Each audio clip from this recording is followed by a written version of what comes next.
Počas víkendov a najmä v sobotu vypijeme obvykle viac alkoholu. Odborníci však varujú, že zmenu správania človeka môže spôsobiť už jeden pohárik. Rozhodli sme sa to vyskúšať. Našli sme dobrovoľníka, ktorý absolvoval test spôsobilosti dvakrát. Raz triezvy a raz priopitý. Prítomní boli aj toxikológ a psychologička. Dobrovoľník Richard absolvoval v triezvom stave testy na pozornosť, pamäť, stres a pohotovosť. Potom vypil 6,5 deci so 40% objemom alkoholu. Mal problémy nielen s pochopením úlohy, ale aj s jej vypracovaním.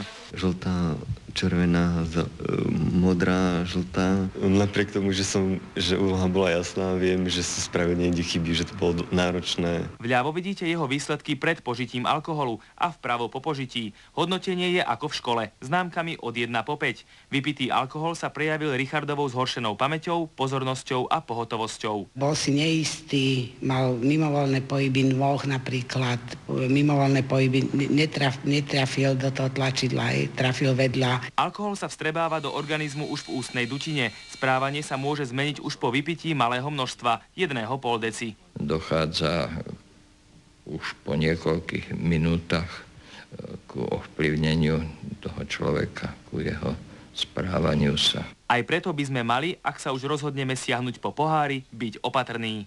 Tých, čo si zvyknú vypiť viac ako obvykle, lekári aj psychológovia upozorňujú. Pite s mierou, ale vždy iba jeden druh alkoholu. Ján Maloch, Slovenská televízia.